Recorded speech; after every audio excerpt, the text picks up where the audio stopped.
2장 12절 그러므로 나의 사랑하는 자들아 너희가 나 있을 때뿐 아니라 더욱 지금 나 없을 때에도 항상 복종하여 두렵고 떨림으로 너희 구원을 이루라. 너희 안에서 행하시는 이는 하나님이시니 자기의 기쁘신 뜻을 위하여 너희의 소원을 두고 행하게 하시나니 모든 일을 원망과 시비가 없이 하라. 아멘까지 보겠습니다. 두렵고 떨림으로 너희 구원을 이루라는 이 말씀, 이 문장 때문에 많은 사람들이 구원이라고 하는 것은 우리가 이루어야 되는 것이구나라고 오해들을 합니다. 너희 구원을 이루라 이렇게 말씀했으니까 우리가 구원을 이루어야 되는 것이 아니냐라고 생각하는 거죠. 근데 우리가 먼저 냉정하게 생각해 볼 것은 사람들이 과연 구원을 원하는지, 그 다음에 사람들이 원하는 구원이라고 하는 것이 성경에서 말하는 구원과 같은 것인지 한번 생각해 봐야 됩니다. 왜냐하면 사람들은 다 자기 나름의 욕망을 품고 자기 나름의 욕망에 근거한 구원을 상상하거든요. 그러니까 돈이 없는 사람들은 돈이 많아지는 것을 구원이라고 생각하죠. 아픈 사람들은 병 낫는 것이 이제 구원이라고 생각하는 거고, 그런 것처럼 자기의 필요와 욕망에 따라서 각자 사람들이 상상하는 구원이 달라요. 그래서 성경에서 말하는 구원이란, 다시 말해서 하나님께서 우리에게 주고자 하시는 구원이 무엇인지를 성경을 통해서 보지 않으면 우리 욕망이 만들어내는 어떤 구원의 허상을 바라보고 달려가게 되는 겁니다. 그래서 마찬가지로 오늘 말씀에도 항상 복종하여 두렵고 떨림으로 너희 구원을 이루라 이렇게 말씀했을 때 먼저 우리는 덥석 이제 구원을 이루어야 되는구나 라고 생각할 수 있지만 과연 우리의 구원이 있는가부터 생각을 해봐야죠. 구원이 우리 가운데 들어왔는가. 일단 사람들은 구원이 무엇인지를 모른다는 것을 우리가 먼저 생각을 해야 됩니다. 왜냐하면은 우리가 알다시피 그 청년 부자 알잖아요. 청년 부자가 어려서부터 모든 계명을 지키면서 구원과 영생을 추구했잖아요. 근데 예수님께서 오셔가지고 그 구원받기를 바라고 영생을 바라봤던 청년 부자에게 하나의 어떤 문제를 주시잖아요. 너희 모든 소유를 다 팔아서 가난한 자에게 주고 따라오라고 말씀할 때, 그럴 때 그 청년 부자가 비로소 알았어요. 뭘 알았냐면 나는 영생이나 구원보다도 내가 돈을 더 추구한다는 그 진실을 안 거죠. 사람들은 천국, 구원, 영생 그걸 추구하는 게 아니라 사람들은 돈을 더 추구합니다. 돈이 있을 때 그 돈에 근거한 내 자아를 그대로 유지한 채 영생에 들어가는 것을 추구하는 거죠. 그러니까 그들이 생각하는 영생과 구원은 돈에 근거한 영생과 구원이기 때문에 예수님께서 주고자 하시는 구원하고 아무 상관이 없어요. 그러니까 우리가 구원받고 싶다? 네가 받고 싶은 구원이 뭔데? 일단 우리 식구들 다 건강하고 우리 아들, 딸 다 좋은 데 취업하고 남편도 건강하고 치매 오지 않고 그냥 잘 살다 가는 거, 그게 구원입니다라고 생각할 수 있단 말이죠. 근데 주께서 주고자 하시는 구원은 그런 게 아니라는 거예요. 그래서 너의 모든 소유를 다 팔아가지고 가난한 자에게 주고 따라오라. 그러면 하늘에서 보화가 내게 있을 것이야. 이렇게 말할 때 하늘의 보화가 뭐다 필요 없어. 당장 돈이 급하지 무슨 하늘의 보화야. 해서 사람들은 그 예수님 앞에서 물러가는 거죠. 그러니까 예수님께서 주고자 하시는 구원과 우리가 추구하는 구원은 안 맞아요.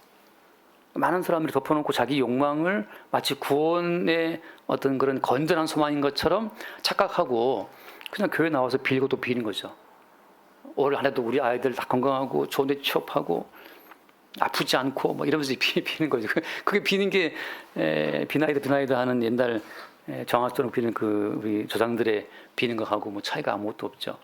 근데 이제 주님께서 갖고 오시는 구원은 인간의 모든 소망을 싹 밀어버리고 불도저로 와서 그냥 쫙 밀어버리고 평토장한 상태에서 아파트를 세우는 것처럼 일단 주님이 갖고 오신 구원은 우리가 추구하는 모든 개인적인 욕망을 밀어버리는 데서부터 시작이 되는 거죠. 그러니까 일단 사람들은 구원이 뭔지도 모르고 그냥 값싼 구원, 교회에서 만들어 판매하는 값싼 구원 다 받아가지고 좋다고 이제 헐값에 사가지고 11.1%에다 그 구원을 다 사서 이제 갖고 왔다고 생각하는 거예요.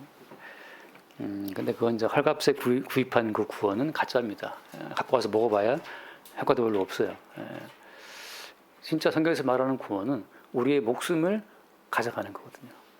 성경에서 말하는 구원은 우리의 재산과 건강과 우리의 목숨까지 다 압류하면서 애따 받아라고 주는 게 구원이기 때문에 계산상으로는 이 구원을 바라보거나 따라올 자가 아무도 없어요. 그러니까 계산상으로는 주님이 갖고 오신 구원을 추구할 자가 아무도 없습니다. 그래서 구원은 강제적으로 주어지는 거예요. 제가 말씀 하나 보겠습니다. 마태복음 13장. 지금 되고 있어요? 안 되고 있어요? 되고 있어요? 진짜요? 놀랍다. 이거 기적이네. 예. 마태복음 13장. 제가 지금 이 녹음하고 있어요. 몰라가지고. 마태복음 13장 44절. 천국은 마치 밭에 감추인 보화와 같으니 사람이 이를 발견한 후 숨겨두고 기뻐하며 돌아가서 자기의 소유를 다 팔아 그 밭을 사느니라. 자기의 소유를 몽땅 팔아가지고 그 쓸모없는 밭을 산 거예요. 그 쓸데없는 밭을 왜 샀습니까? 그 밭에 뭐가 있으니까? 그 밭에 감추어진 금은 보화가 있다는 걸 이 사람 봤기 때문에. 아무도 못 봤는데 쓸데없는 그냥 밭이야 그냥. 쓸데없는 그 밭인데 이 사람은 우연히 그 밭에 보화가 있음을 봤단 말이죠. 그래서 집에 가서 아파트 팔고 나머지 있는 뭐 땅 팔고 적금 깨고 다 깨가지고 몽땅 와서 그 밭을 산 거예요. 남들이 볼 때는 야 미쳤냐? 그 밭을 왜 사? 쓸데없는 밭을 왜 사? 이 사람은 지금 뭘 본 거예요? 그 밭 속에 감추어진 보화를 본 거죠. 그러니까 이것은 보화를 본 사람만이 자기의 소유를 몽땅 팔아가지고 무가치해 보이는 밭을 산 거죠. 사실은 뭘 산 겁니까? 감추인 보화를 산 건데 남들이 볼 때 뭘 산 거예요? 쓸데없는 밭을 산 거죠. 뭐 하는 짓거리야 저거. 근데 자기의 소유를 다 팔아서 살 만큼 가치가 있다는 것을 본 거죠. 그러니까 누가 이런 모험을 하겠어요? 이건 사실 모험이 아니라 이건 확실한 거죠. 내가 보화를 봤으니까. 45절 또 천국은 마치 좋은 진주를 구하는 장사와 같으니 같이 봅시다.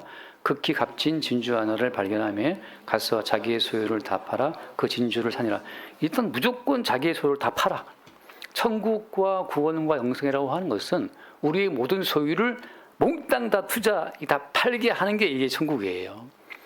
그러니까 우리의 구원이 왔다고 하는 것은 구원이 온 다음부터는 이제 어때요? 끝없이 우리에게 뭔가가 압류돼. 계속 뭔가가 날아가. 세월이 날아가고 돈이 날아가고 건강이 날아가고 다 뺏긴단 말이죠. 이렇게 뺏기고 싶겠어요. 그리고 뭘 얻는 겁니까? 극히 값진 진주 하나를 얻는 거지. 그게 천국은 그거 같은 거거든요. 천국은.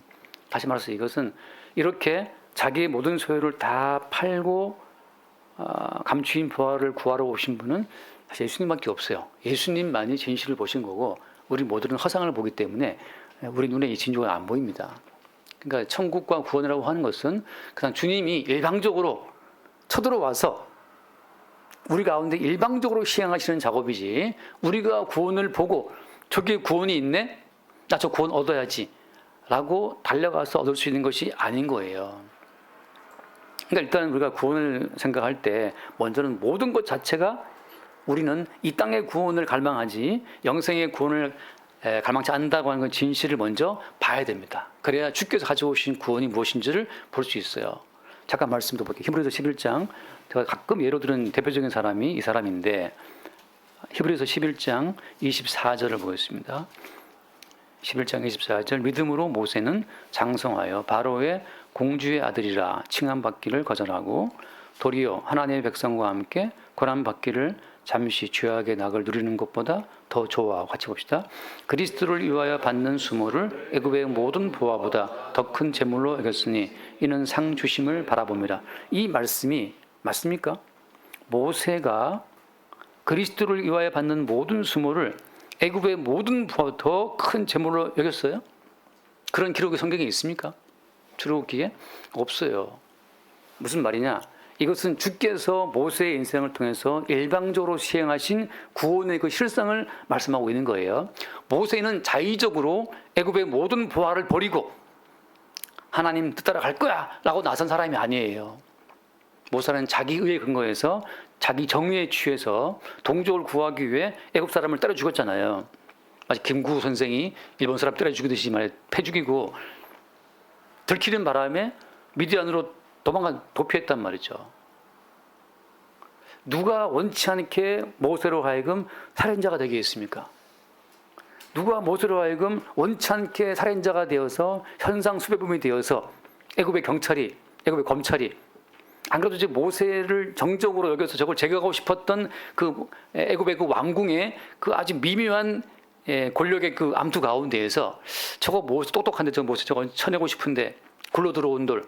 그래서 모세를 죽이고 싶어서 눈이 뻘게 있었던 그 권력의 어떤 한 사람이 검찰 동원해가지고 인맥 동원해가지고 야 모세 걸려들었어. 저 빨리 잡아. 그래서 모세는 본의 아니게 들켰구나라고 도망갔잖아요. 모세가 자발적으로 애굽의 모든 보화를 버리고 공주의 아들이라 칭함받기를 스스로 던지고 그냥 나 필요 없어 하고 간 게 아니란 말이죠. 창세전에 확정된 주님의 뜻이 모세를 찾아와서 모세로 하여금 도저히 애굽에서 머물 수 없는 상황 속에 모세를 집어넣은 거예요. 모세로 하여금 애굽을 떠나서 광야로 가게 한 거죠. 따라서 모세가 자발적으로 하나님의 구원을 발견하고 구원을 위해 달려간 자가 아니라 모세 속에 심겨져 있었던 언약이 모세로 하여금 그 애굽을 떠나도록 하게 했던 겁니다. 이게 오늘 본문에서 말씀하고 있는 뭐라고 본문 돌아가서 말해보면 너희 구원을 어떻게 하라? 너희 구원을 이루라고 하는 거예요. 이걸 이루라. 무슨 말이냐? 지금부터 너희 속에 심겨진 구원의 씨앗이 너희를 뚫고 나올 거야. 빌립보 교인들아, 너희 속에 심겨진 언약의 씨앗이 너희의 겉껍질을 깨고 밖으로 튀어나오냐? 너희를 깨고 나오는 그 구원의 모든 활동성 자체를 인정하라고 하는 거죠. 니들이 구원을 추구해서가 아니고 이미 너희 속에 심겨진 구원의 생명이 너희 속에서 막 활동할 때, 작동할 때 그거 이상한 일이 아니야. 너희 겉사람을 깨고 네가 속한 세상을 다 깨고 너로 하여금 네 속에 심겨진 구원의 노선을 따라 가게 할 거야. 그거를 받아들이라고 하는 거예요. 그러니까 우리 속에 심겨진 구원의 활동이 우리의 의식을 깨고 우리의 탐심을 깨고 우리의 인맥 관계를 깨고 그냥 밖으로 튀어나오는 거예요. 나는 가족을 사랑해. 나는 돈을 사랑해. 나는 돈 없이는 못 살아. 나는 명예가 최고야. 근데 그 속에 심겨진 언약의 씨앗이 명예고 보하고 뭐고 그걸 취할 수 없도록 그냥 만들어가는 거죠.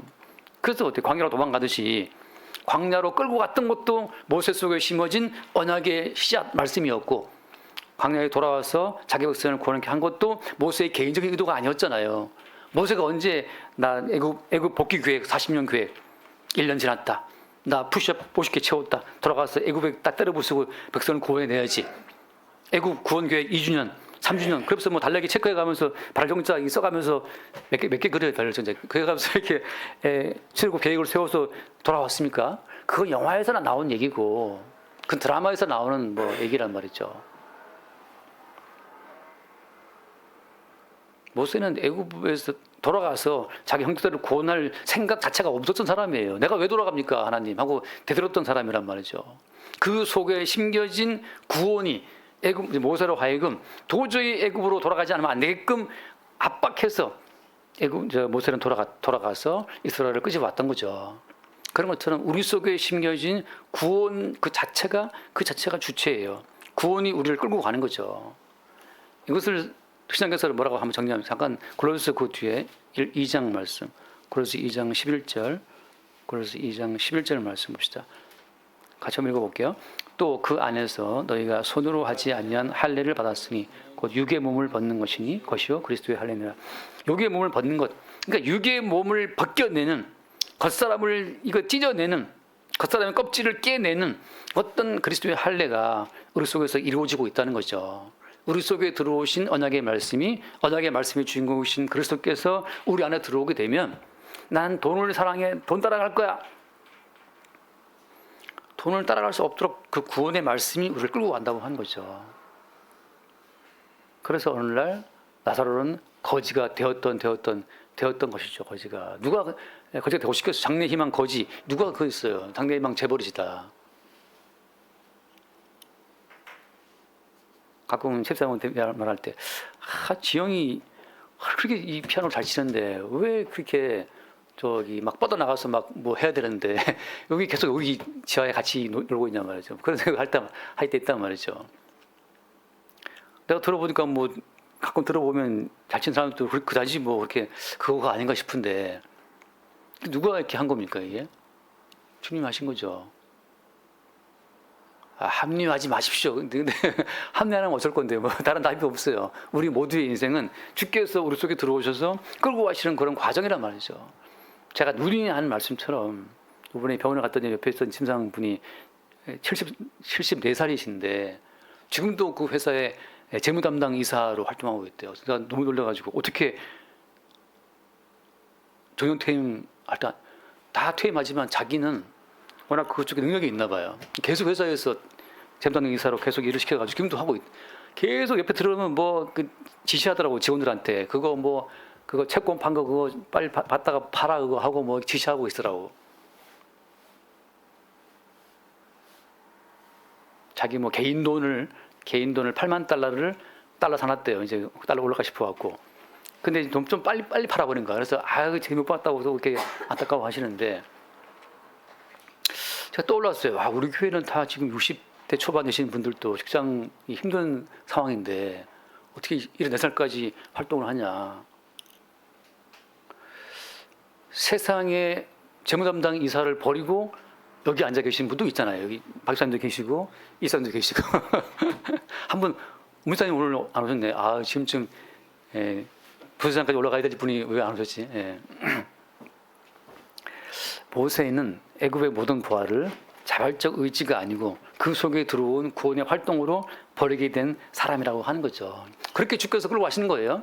그게 성경에서 말하는 구원이라고 하는 거예요. 다시 말하면 구원은 이 확정된 주님의 뜻 가운데 이루어진 구원이 그냥 성도에게 드러나는 것이지 구원받지 못한 인간이 구원받으려고 길을 쓴다고 해서 주어지는 구원이 아닌 거예요. 늘 말씀드리지만 확정된 미래가 우리에게 닥쳐온 겁니다. 닥쳐와서 확정된 주의 모든 말씀이 이렇다는 것을 역사 가운데 증명하는 거예요. 주의 모든 말씀이 스스로를 증거하는 이 말씀의 자증성, 말씀 자체가 말씀의 확실성을 스스로 증거한다고 하는 이 말씀의 자증성 자체가 진실이라고 하는 거죠. 우리가 이 말씀을 지켜서 나는 예수를 잘 믿는 사람이야 라고 우리 자신을 증명하는 용도로 말씀이 있는 것이 아니고 이 말씀이 활동을 통해서 성도를 만들어낸다라고 하는 이 말씀의 확실성을 증거하기 위한 용도로 우리 인생이 부름받은 거예요. 어젯밤 11시에 또 말씀이 하나 와서 이거를 톡방에 올리고 싶은데 참았어요. 다 주무실 밤에 올리면 안 되지. 이건 신뢰야 하고. 무슨 말씀을 하고 싶었냐면 우리가 말씀을 지켜서 이 말씀이 온전하게 되는 게 아니에요. 우리가 말씀을 어기든 말든 이 말씀 자체는 까딱 없어요. 아무 문제 없어요. 이 말씀은 선한 일을 행한 자는 그대로 선을 행하고 악한 일을 행한 자는 그대로 악을 행하게 하라. 왜? 확정된 말씀이 역사 가운데 그러한 두 종류의 인간을 만들어낸다는 사실을 성경이 증거하고 있는 거예요. 우리가 말씀을 지켜서 우리가 이 말씀을 온전하게 해야지. 내가 이 말씀을 잘 지키면 이 말씀이 완전해지는 거야. 우리가 말씀을 지킨다고 이 말씀이 온전해지겠으며 우리가 말씀을 어긴다고 이 말씀이 불완전해지겠습니까? 그게 아닌 거 반대예요. 이 말씀에서 선한 자가 있다면 그 선한 자를 말씀이 생산해내는 것이고 이 말씀에서 악한 자가 있다면 악한 자를 말씀이 생산해내시는 거예요. 그래서 야곱은 사랑하시고 에서는 미워하시는 겁니다. 그냥 말씀 자체가 살아서 그 말씀이 활동을 통해 어떤 결과물을 만들어낸 것이 역사라고 하는 거죠. 말씀의 활동의 결과물이 에서고 야곱인 거예요. 거꾸로 우리는 항상 생각하잖아요. 내가 예수님 말씀 안 지키면 주님이 얼굴에 먹칠을 하는 거야.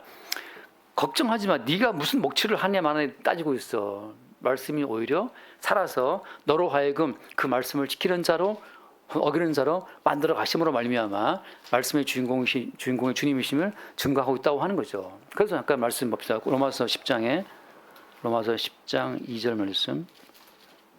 로마서 10장 2절. 내가 증언하노니 그들이 하나님께 열심히 있으나 올바른 지식을 따른 것이 아니니라. 같이 봐요. 하나님의 의를 모르고 자기 의를 세우려고 힘써 하나님의 의에 복종하지 않느니라. 사람들이 왜 이렇게 자기 의에 매이는 거예요? 뭐 좀 하면 우쭐하고 뭐 안 하면 자책감이 빠지고. 자기 의를 믿고 있어요. 자기를 믿고 있으니까. 사람이 돈을 믿고 있을 때는 어때요? 돈이 있으면 우쭐하고 돈 없으면 기가 죽거든요. 돈을 믿고 있으니까. 4절 그리스도는 모든 믿는 자에게 의를 이루기 위하여 율법의 마침이 되시니라. 모세는 기록하였을 때 율법으로 말미암아 의를 행하는 그 사람은 그 의로 살리라 하였거니와. 6절 같이 봅시다.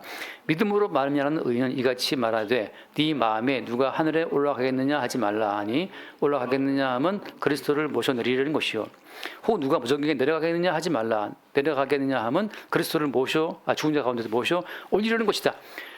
제발 좀 주제 넘게 네가 하늘에 올라가려고 하지 말라는 거예요. 올라가신 분은 어때요? 주님밖에 없어요. 주제 넘게 네가 지옥 간다고 자책하지 말란 말이죠. 지옥 가신 분은 주님밖에 없어요. 주님이 홀로 천국에서 하늘에서 이 땅에 내려오셨고 모든 사명을 이루시고 지옥의 모든 고통을 당하시고 다시 올라갔단 말이죠. 우리가 개별적으로 우리가 개인적으로 말씀을 지켜 천국에 올라가는 것도 아니고 우리가 개인적으로 말씀 안 지킨다고 지옥 가는 것도 아니에요. 하늘에 올라가신 분이나 무정경에 내려가신 분이나 다 주님이 홀로 다 행하신 겁니다. 우리는 뭐래요? 우리는 그 홀로 하늘에 올라가시고 혹은 무정경에 내려가시고 홀로 그 행하신 그 모든 예수를 믿는 믿음으로 말미암아 굳이 우리가 지옥 가지 않아도 굳이 우리가 천국까지 않아도 주께서 친히 홀로 감당하신 그 모든 주의 행하신 가운데 우리는 합류가 되어서 그 모든 주님이 이루신 효과가 우리 가운데 심어지는 거예요. 그냥. 자, 핵심은 뭐냐? 개인적인 우리의 의로움으로 천국에 가거나 지옥 가는 게 아니란 말이에요. 오직 우리를 어때요? 주님께서는 그리스도 예수 안에 다 담아놨어요. 그리스도 예수 안에 우리를 다 담아놨다라고 하는 거. 예수님 안에 실려서 우리는 천국에 가는 것이고 예수님에 실리지 않음으로 지옥 가는 거예요. 예수님의 인생이 우리 가운데 탑재가 된 사람들은 그냥 예수님이 걸어가신 인생의 모든 과정을 사파리 여행하듯이 가면서 보는 겁니다. 이것이 주님이 겪으셨던 고난이라는 사실을 보는 것이고 이게 주님이 겪었던 영광임을 보게 되는 것이고 우리가 개인적으로 뭘 해서 하는 것이 아니라 예수님께서 이루어놓으신 예수님의 성취의 과정에 합류함으로 말미암아 보게 되는 과정이라고 하는 거죠. KTX 타고 가면 앞에 그 타간 기관사가 있다고 기관사가 가면 기관사 가는 대로 우리는 뒤에 타고 그냥 쭉 가는 거잖아요. 하영이가 뭐 삿포로 갈 때 하영이 비행기 몰고 갔어요, 직접. 파일럿이 몰고 가는 대로 그냥 타고 가면 되는 거지. 네가 직접 비행기를 몰고 삿포로를 가야 된다라고 말하지 말라. 네가 직접 말씀을 지켜서 구원 받아야겠다고 말하지 말아라. 주께서 이뤄놓으신 구원에 우리는 탑승하는 거란 말이죠. 그것이 예수를 믿는 믿음이에요. 비행기에 대해서 아무것도 몰라도 상관없어. 비행기의 비입도 몰라도 돼. 그냥 파일럿이 뭐 어쩌고저쩌고 떠들면서 이륙합니다 하면 이륙하는 거고 착륙하면 착륙하는 거고. 구원에 대해서 우리가 아무것도 몰라도 어때요? 하나 아는 거 뭐가 있습니까? 주께서 홀로 구원을 이뤘다는 그 사실을 믿는 거잖아요. 그것이 믿음이잖아요. 그리스도는 모든 믿는 자에게 의를 이루기 위하여 율법의 마침 따로 네가 개인적으로 무엇을 하고 말고 할 그 자체는 문제가 안 돼. 그것은 네가 이 모든 계명 가운데 하나도 못 지켜도 상관없어. 왜? 이 모든 계명을 홀로 완수하신 분이 계시니까. 왜 이렇게 자기 의에 매이냐 말이죠. 그래서 말씀 좀 못 지키면 그냥 코가 빠져가지고 나 지옥 가면 어떡하냐. 네가 무적에게 내려가겠냐 하지 말아라. 이미 지옥의 형벌을 다 받고 올라오신 분이 예수님인데 그 예수를 믿는 믿음 안에 있어야지 왜 개별적인 너의 행위로 너를 판단하고 자빠졌어. 이게 우리 속에 들어온 구원이 항상 나타나고 드러나는 양상이라고 하는 거예요. 우리 속에 들어온 구원은 그렇게 우리 가운데에서 끝없이 주님이 홀로 이루신 구원을 나타낸다는 사실을 말하고 있는 겁니다. 우리 속에 심어진 구원이 계속 우리 가운데 뭔가를 얘기하고 있어요. 그게 구원을 이루는 거예요. 네가 뭘 설치지 마. 네가 하는 게 아니라 홀로 모든 구원을 이루신 주님이 네 속에서 행하시는 거라는 사실을 계속 말하고 있다는 거죠. 그냥 우리가 그렇죠. 가끔 제가 흑토자를 보면 흑토자 보면 십자가 하나 딱 세워놓고 밑에다가 쭉 하나 거놨잖아요. 이게 그러니까 땅 위에 십자가가 딱 세워진 게 흙이란 말이죠. 세상이라고 하는 거, 땅이라는 것은 뭐냐? 십자가가 세워진 토대로서의 땅이에요. 그냥 주께서 흙으로 지어진 우리 가운데 십자가를 하나 박아놓고 나서 야, 네 속에 십자가 박혀 있어. 이게 뭡니까? 개인적으로 네가 율법을 지키고 말고 그 상관없이 주님이 홀로 모든 율법을 다 이루고 율법을 종료시켰어. 그게 십자가야. 십자가 못 박혀 주님께서 하신 말씀이 다 이루었다. 그러니까 십자가에 다 이루었다고 하는 주님이 이루신 구원이 지금 네 속에 딱 박혀 있어. 그게 흑토란 말이죠. 너무 내표절 아닙니까? 뭐 이제 근데 저는 한자를 볼수록 이게 한자 만든 사람이 누군지 이제 너무 궁금해요. 한자를 볼수록 이게 성경하고 너무 많이 의미가 숨어 있습니다.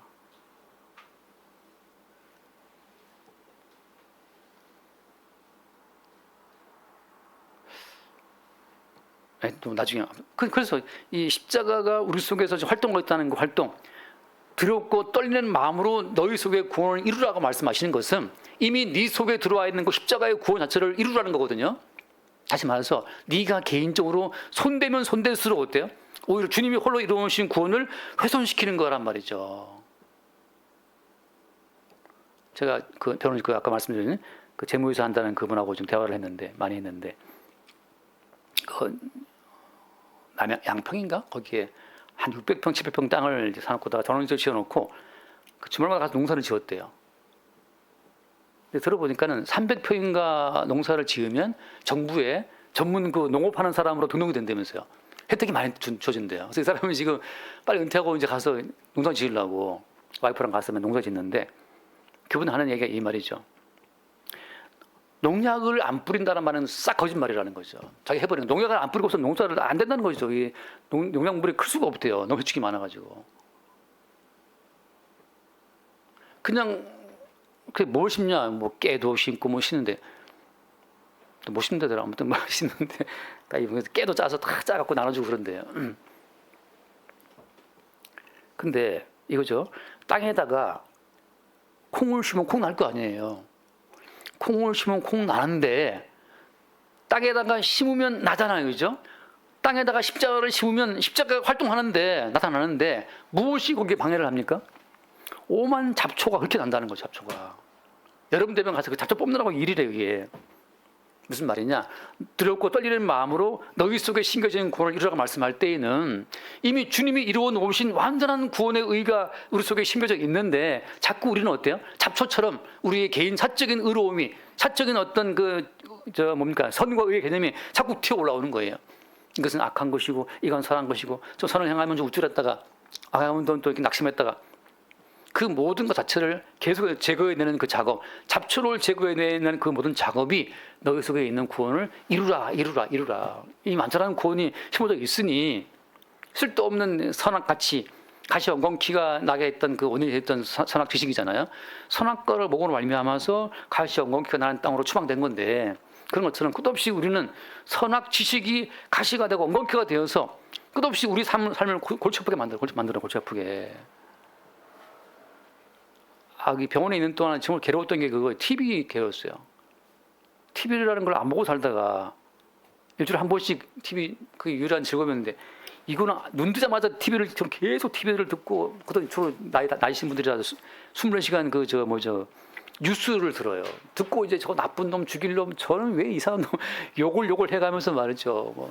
또 한동혁이 또 잘렸다면서요. 한동혁 맞나?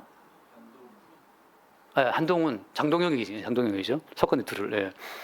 저 인간은 못했냐, 또 이해찬이가 죽었는데 이해찬이 저 인간 누구냐부터 해서 오만 얘기 안 듣고 싶은데 계속 들려오는 거죠. 트럼프가 25 관세를 때린다 했다 안 때린다 저 미친놈 아니냐부터 해서 하루 종일 뉴스가 나오고 하루 종일 거기에 대한 산악 가치 판단이 이루어지면서 모두가 다 재판장이야. 장동영이 저러면 안 돼. 한동훈이 저러면 왜 저래부터 해서. 이재명이 지금 뭐 하고 있는 거야? 나라가 어떻게 돌아가는 거야? 다 재판장, 다 왕이에요. 그 모두의 재판 듣고 있다 보니까는 정말 다 그 입 다물라 하고 싶은 그 입 다물라 다들 입 다물라. 재판장은 주님이시고 하늘과 땅의 유일한 왕은 주님이신데 다 인간들이 오직 못 났으면 다리 부러져 갖고 팔 부러져 거기 병에 누워서 이 병신들이 앉아갖고 계속해서 욕하고 있어요. 저거 뭐 하냐고. 네 팔이나 잘 관수해라. 네 팔이나 관수해 뭘 이렇게 나를 욕하고 있어 지금. 저도 다리 아파서 들어와서 다리 부어서 거상 다리 올려갖고 있으라 휠체어 타고 갔다가 휠체어 타고 다니는 주제에 뭐 비판할 수 있냐 말이죠. 너나 잘해, 너나. 끝없이 가시와 엉겅퀴를 만들어내는 그 원인이 뭐냐 하면 선악 지식이에요. 지식이에요. 무엇이 선이다, 무엇이 악이다 판단하는 그 마음 때문에 끝없이 모든 인간의 마음 속에 가시가 자라고 엉겅퀴가 자라는 겁니다. 그걸 제거하는 거죠. 왜? 모든 걸 이루신 분은 주님이니까. 모든 건 사랑이에요. 그래서 뭐 이광호 목사님 아들이 상호가 운전하다가 노루를 치었나 봐요. 고라니인가? 예. 예. 듣자마자 제가 그랬어요. 야, 상호는 이제 죽을 때까지 이빨 털 게 있다 지금 이제. 이런 좋은 경험을 돈 주고도 못할 경험을 돈 줬더라고. 250만 원 범퍼값 날아갔대. 범퍼값 한 250만 원 들어갔어요. 250만 원 내고 평생 말할 거리 하나 생겼어. 야, 너 노루 쳐봤냐? 노루 쳐봤냐? 노루를 칠 때 감촉 사람인 줄 알았어부터 해서 막 여러 가지 막 생생한 이 경험담은 이건 아무도 돈 주고도 못할 경험이란 말이죠. 250만 원 주고 누가 노루 지금 튀어나오겠어요 지금? 노루 보고 나오라고 노루 나오냔 말이에요. 노루가 사람 말 안 들어요. 다시 말해서 250만 원 주고 평생을 경험했는데 제 말은 뭐냐면 거기에서 250만 원 왜 날아갔느냐 조심 좀 하지 노루를 왜 튀어나오게 노루 개새끼 하고 뭐 욕한다고 노루 새끼가 피해가냔 말이죠.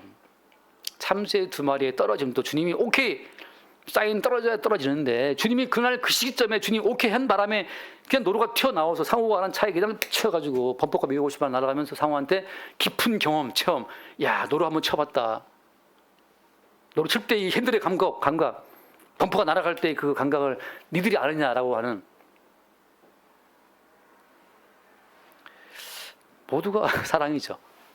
물론 이제 상호는 이제 250만 원 날아갔네 할 수 있지만 제가 보기엔 250만 원 주고 귀한 경험했다.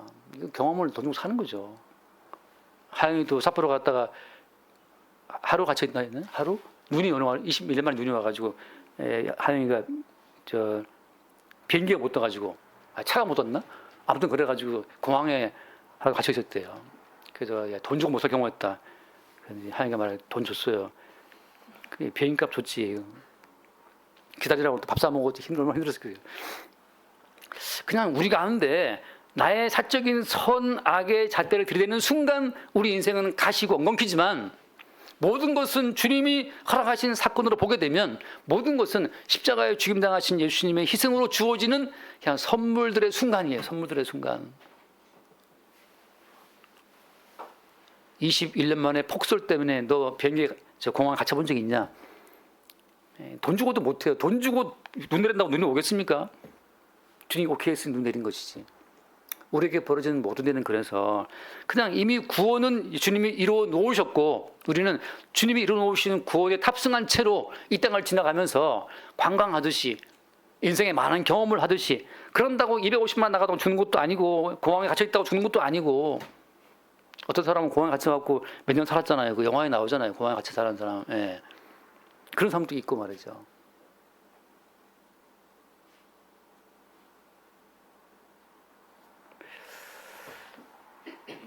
우리가 아는 것은 뭐냐면 알 것은 끝없이 이 모든 과정 속에서 한 번 더 돌아 잠깐 읽고 시간을 내요. 예.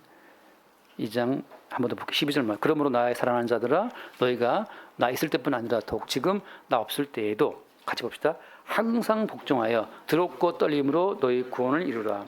너희의 구원이라고 하는 것은 주님께서 다 이루어 놓으시고 완성해 놓으신 구원을 십자가의 형태로 너희 속에 내가 박아놨고 심어놨기 때문에 너희 속에 심겨진 그 모든 구원을 계속해서 확실하게 나타내고 드러내라고 하는 거예요. 어떤 마음으로? 두렵고 떨리는 마음으로. 왜 두렵고 떠는 거예요? 여기에 인간의 개인적인 선악의식을 들이대는 것 자체가 그게 들어온 거죠. 그게 우리 인간의 본성이니까. 잠깐 말씀해요. 고린도전서 2장을 봅시다. 고린도전서 2장 1절.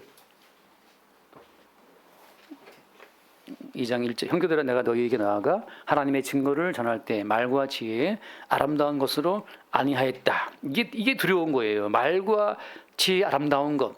이런 말과 지혜 아름다운 것으로 설교 말씀 잘 증거하고 성경을 잘 가르치는 그분들을 통해서 구원이 이루어지겠습니까?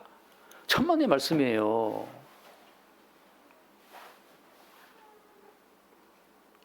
얼마나 말과 지혜의 아름다운 것 버무려서 말씀을 재미있게 잘 증거하는 분들이 정말 들으면 아 그렇구나 하고 막 이 지혜가 열리는 것 같아. 그런 말씀이 얼마나 많아요. 그런 것으로 구원이 되냐? 안 되는 겁니다. 2절 말씀, 내가 너희 중에서 예수 그리스도와 그가 십자가 못 박히신 것 외에는 아무것도 알지 아니하기로 작정했다. 이거 주님께서 이미 십자가 못 박혀 죽으심으로 이루어놓으신 구원인데 너의 말과 지혜로운 것으로 마치 구원이 사람들한테 주어지는 것처럼 착각하고 오해하는 그것이 어때요?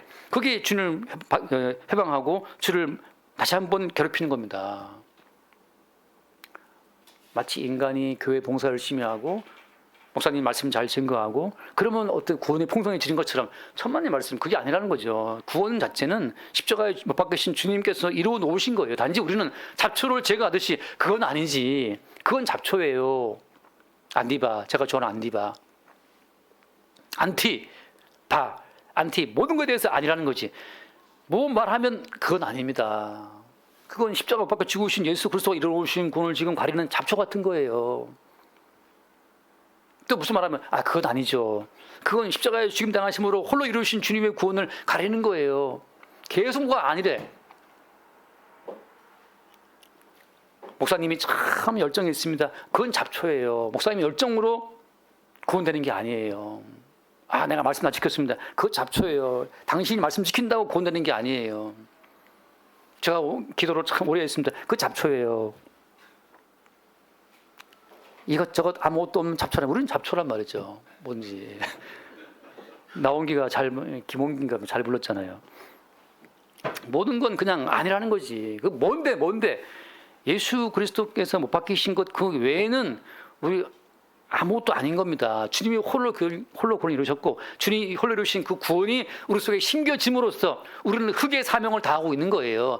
흙이라는 것은 십자가가 세워지기 위해 있는 것이고 주님이 이루어오신 그 십자가의 피가 우리 가운데 흘러 들어오는 말미암아서 우리도 주님의 십자가의 구원에 함께 탑승한 자가 되는 거죠. 나머지 모든 구원을 같이 우리 아들이 공부 잘한다고 우쭐할 때 야 아들아 공부 잘한다고 구원되는 게 아니야. 그 잡초야. 좀 억센 잡초 서울대학교. 좀 시들한 잡초 지방대. 이건 뭐 아직 존재가 없어. 이거는 저기 문화던 대학 있잖아요. 망한 대학. 내가 너희 가운데 거할 때 약하고 두려워하고 힘이 떨었다. 왜 약하고 두려워하고 떠는 거예요? 혹시라도 사도 바울이 자기의 지혜로운 말을 듣고 사람들이 구원됐나 싶을까 봐. 바울이 열심 내는 열심을 보고 사람이 혹시 구원됐나 싶을까 봐. 어떤 사도의 열심과 헌신과 어떤 사도의 말발도 어떤 목사님의 그 수려한 어떤 말솜씨도 어떤 목사님의 논리적인 말씀 전개도 다 필요 없어요. 그것을 구원되는 게 아니란 말이죠. 그냥 구원은 십자가에 못 박히신 그리스도 예수님의 홀로 죽으심으로 이루어지는 그냥 선물 같은 거기 때문에 나머지는 다 잡초라는 거죠. 그럼 목사님의 목사가 말씀 증거하는 건 그건 잡초다. 그건 아니다. 십자가 못 박히신 것 예수에는 아무도 아니라는 사실을 자꾸 말하려고 이 말씀을 증거하는 거죠. 그건 아니라는데 무조건 아닌 걸 들이미냐 말이죠. 아니라는데 그 십자가의 진리가 점점 커지면 흙은 짧아지고 십자가는 커지죠. 그게 뭐야 한자로? 선비사. 진정한 선비는 뭐냐? 십자가만 점점 커지고 나라는 존재는 작아지고 세상은 작아지는 거예요. 아 십자가밖에 없구나. 인간의 모든 지혜로운 말과 고난은 그 모든 말도 아름다운 그 모든 말도 우리에게 구원을 줄 수 없어요. 그러니까 대형교회 몰려가서 목사님 말씀 잘 전하신다. 그 환상을 쫓고 있는 겁니다. 대형교회가 구원을 주는 게 아니란 말이죠. 그 작은 교회도 구원 주는 게 아니란 말이에요. 작은 교회, 대형교회 그게 문제가 아닌 건 뭡니까? 바울이 말한 것처럼 나는 예수 그리스도와 못 박히신 것 외에는 아무것도 난 알지 않기로 작정했어 라고 하는 거. 내가 나머지 그것 더 혹시 섞어 증거할까 봐 내가 지금 두려워하고 힘이 떤다. 4절 내 말과 내 전도함이 설득력이 있는 지혜의 말로 하지 아니하고 다만 성령의 나타나심과 능력으로 하여 같이 봅시다. 너희 믿음이 사람의 지혜에 있지 아니하고 다만 하나님의 능력에 있게 하려 하니라. 그러니까 십자가에 죽임 당하신 예수님이 이루신 구원이 여기 팍 박힌 사람들은 이건 내가 애쓴 것도 아니고 노력한 것도 아니고 주님의 능력으로 주님의 지혜로 우리 가운데 내 속에 이 구원이 왔습니다라는 말을 할 수밖에 없는 거예요. 그밖에 할 고백이 없어요. 그리고 그때부터 이제 어딘가 누군가 무언가 십자가에 죽임당하신 예수님 이외에 다른 말을 하면 그건 아니지, 그건 아니야 라는 말을 함으로써 모든 미혹하는 말들을 이기게 되는 겁니다. 두 가지 말을 하고 싶은데 일단 다른 대로 해봅시다. 마태복음 24장 말씀을 먼저 보면 마태복음 24장 22절, 마태복음 24장 22절. 그날들을 감하지 아니하면 모든 육체가 구원을 얻지 못할 것이나 그러나 택하신 자들을 위하여 그날들을 감하시리라. 23절. 그때의 사람이 너에게 말하되 보라 그리스도가 여기 있다 혹은 저기 있다 해도 믿지 말라. 거짓 그리스도들과 거짓 선지자들이 일어나 큰 표적과 기사를 보여 할 수만 있으면 택하신 자들도 미혹하리라. 그러니까 할 수만 있으면, 결국은 이건 이제 임파서블을 말하는 거잖아요. 못하는 거예요. 택하신 자들을 미혹할 수 없어요. 근데 택하신 자들이 미혹되지 않는 게 뭐 때문이에요? 그리스도 여기 있다 저기 있다 거기 믿지 않는 거죠. 26절. 그러면 사람들이 너희에게 말하되 보라 그리스도 광야에 있다 해도 나가지 말고 골방에 있다 해도 믿지 말아라. 27절 같이 봐요. 번개가 동편에서 나서 서편까지 번쩍인 것 같이 인자의 마음도 그러하리라. 인자의 마음은 주께서 원하시는 때 주께서 원하시는 방식으로 주께서 십자가를 갖고 우리 속에 십자가를 박아 넣는 거기 때문에 우리의 의지로 주님 저기 있나, 번개를 따라갈 수 있어요. 번개를 따라갈 수 있냐 말이죠. 번개를. 나는 번개에 파마하고 싶어. 자 기다리자. 번개가 언제 떨어지나. 달려가서 딱 파마되는 그 사람이 있냐 말이죠. 그러다 죽죠. 파마 될 만큼 전리를 받아야 되는데 그만큼 번개가 또 어디 골라 잡을 수 있냐 말이죠. 뭐 안 되는 거예요. 무슨 말이냐. 구원이라고 하는 것은 번개의 번쩍임 같이 그냥 주님께서 번뜩임으로 우리 가운데 주어지는 십자가의 어떤 선택의 은혜고 주님의 일방적인 조치이기 때문에 우리가 노력한다고 해서 구원될 수 있는 게 아니에요. 따라서 여기 간다고 해서 저기 간다고 해서 되는 게 아니란 말이죠. 누가 미혹받지 않느냐. 구원이라는 것은 주님의 일방적인 작업이라는 사실을 아는 사람만 미혹이 안 됩니다. 아니면 야 그 교회 좋대, 그 교회 가보자, 저 교회 가보자, 그 목사님 말씀 좋대. 다들 말쟁이기 때문에 말 들으면 다 말이 은혜가 돼요. 막 너무너무 말들이 좋잖아요. 그렇지 않나요? 오늘도 이재명 대통령 말 잘해요. 또 머리 이래가면서 막 그런데 그것을 이러면서 말이죠. 뭐 어쩌라고. 홍준표 씨 요즘 안 나오나? 여기 오늘 말 잘합니까? 무수하게. 한동훈도 과자봉에서 말 잘하잖아요. 다 뭔가 사람들을 혹하는 게 있기 때문에 막 그 피켓 들고 와서 막 이렇게 뭐 하는 거란 말이죠. 우리 교회 앞에서 뭐 정춘아 이런 사람이 있습니까? 정춘아 저 사람이 왜 또 나와서 떠드나 이런 사람 많이 있어서 정춘아 뭐 목사 말씀 듣기 위해서 몰려오나 말이죠. 그러니까 그 자체가 어때요? 여기 있다 저기 그 모든 말이 사기치는 말이에요. 주님은 주님께서 번개처럼 우리 가운데 그냥 임하셔서 그 말씀을 주실 뿐인 거죠. 하나님 그만 칩시다. 요한복음 6장 말씀. 요한복음 6장 63절 사지는 것은 영이니 유익은 무익하니라. 내가 너에게 이른 말이 영이요 생명이라. 여러분 이게 가끔씩 어떤 분이 질문하더라고요. 뭐 주님의 살을 먹고 피를 마시라고 했는데 어떻게 해야 살을 먹고 피를 마시는 겁니까? 빨리 살 어디 있어요? 피 어디 있어요? 성천식 하란 말입니까? 근데 주님의 살과 피가 어떻게 공급되는가 우리에게? 살과 피는 말씀으로 공급돼요. 말씀으로. 근데 그 말씀 우리 가운데 올 때 말씀 다 말씀이 아니라 이 모든 말씀이 성령께서 가지고 오시는 말씀만이 우리에게 예수님의 살과 예수의 피를 믿게 하는 믿음으로 다가온다고 하는 것이죠. 살을 먹고 피를 마시라고 하는 그 말은 예수님의 찢기신 살과 흘리신 그 피가 우리의 모든 죄를 대속하고 우리를 구원한다는 그 사실을 믿는 믿음이죠. 믿음. 예수님의 십자가의 죽으심이 우리의 구원을 완벽하게 이루었다는 그 사실을 믿는 그 믿음이 그게 살을 먹고 피를 마시는 거예요. 살을 먹고 피 마신다. 그 말은 무슨 말이다? 예수의 찢기신 살과 흘리신 그 피가 우리의 모든 죄를 다 대속하고 구원을 이루었다라고 하는 것. 주님께서 피를 이루어놓으시는 그 구원의 완벽함 자체가 그 자체를 믿는 그 자체가 믿는 것이 뭐예요? 그것이 살을 먹고 피를 마시는 거죠. 근데 그걸 누가 소개해요? 이 모든 말씀이 그걸 소개하고 있으니까 어디 말씀을 우리 펼쳐도 어때? 이 말씀 속에서 예수의 살을 예수의 피를 뽑아낼 때 그때 이 말씀이 우리 가운데 살리는 영과 살리는 말씀으로 생명으로 다가온다고 하는 거죠. 생명이라는 무엇이냐? 그래서 이 모든 말씀이 우리 가운데 영이요 생명인데 선생님께서 항상 영이요 생명으로 이 말씀을 올 때마다 우리 가운데 예수의 살과 피로 주어진 새로운 생명이 역사하는 겁니다. 돌아와서 본문 마치겠습니다. 그 2장 12절 한번 다시 봅시다. 그러므로 나의 사랑하는 자들아 너희가 나 있을 때뿐 아니라 더욱 지금도 앞설 때에도 항상 복종하여 두렵고 떨림으로 너희 구원을 이루라. 같이 13절 너희 안에서 행하시는 이는 하나님이시니 자기의 기쁘신 뜻을 위하여 너에게 소원을 두고 행하게 하신다. 자, 행하시는 이는 누구예요? 하나님이란 말이죠. 하나님께서 우리 안에서 계속 하나님의 친히 이루신 십자가의 구원을 나타내고 증거하고 있다는 거예요. 그러니까 14절 모든 일을 원망과 시비가 없게 하라. 지금 누구 보고 너 왜 그렇게 하니? 라고 말할 필요가 없는 것이 모든 사람에게 주께서 그에게 필요한 그 모든 일을 하고 있는 중입니다. 지금 하고 있는데 주님이 지금 다 모든 인간들을 다 통치하고 있는데 왜 자꾸 네가 말이 맞냐 말이죠. 그 사람이 게으르든 나태하든 열심히 하든 간에 주께서 행하시는 일이에요. 원망과 시비가 없이 하라. 그 사람 왜 이렇게 한대요? 주님이 그 사람을 그렇게 하게 하신 거예요. 게라의 아들 시므이가 다윗 저주하게 하면 주님이 저주를 하게 하신 거니까 지금 그 사람은 그 사람의 역할을 하고 있는 겁니다. 네. 요즘에 현빈이가 출연한 무슨 드라마 재밌는 게 있나 봐요. 저도 잠깐 봤는데 현빈이가 참 멋있더라고. 댓글을 봤는데 누가 그랬어요. 얘들아 정신 차려. 얘 나쁜 놈이야. 너무 배역이 매력있다 보니까는 사람들이 걔가 악당인데도 불구하고 막 그 애를 좋아하는 거죠. 얘들아 정신 차려라.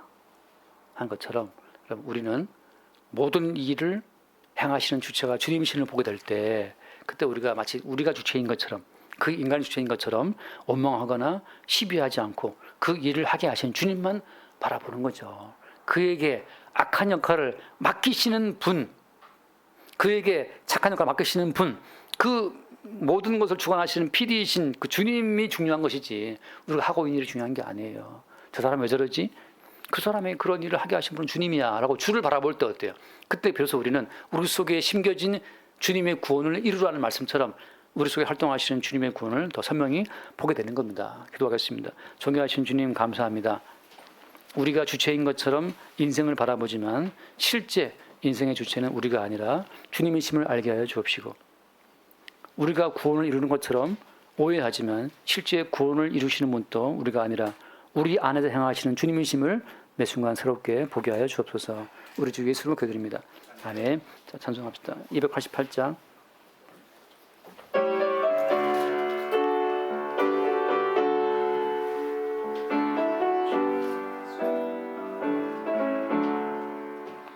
예수를 나의 구주 삼고 성령과 피로써 거듭나니 이 세상에서 내 영혼이 하늘의 영광 보리로다. 이것이 나의 간증이요 이것이 나의 찬송일세. 나 사는 동안 끊임없이 그 주를 찬송하리로다. 온전히 주께 맡긴 내 영 사랑의 음성을 듣는 중에 세상과 낭대하는 것과 하늘의 영광 보리로다. 이것이 나의 간증이요 이것이 나의 찬송일세. 나 사는 동안 끊임없이 그 주를 찬송하리로다. 주 안에 기쁨 누림으로 마음의 풍랑이 잔잔하니 세상과 나는 간 곳 없고 구속한 주만 보이도다. 이것이 나의 간증이요 이것이 나의 찬송일세. 나 사는 동안 끊임없이 그 주를 찬송하리로다.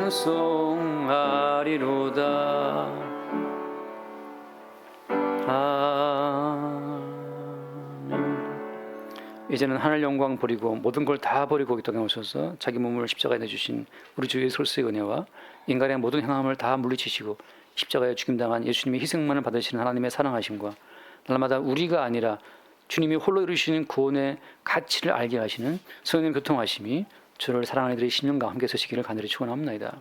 아멘.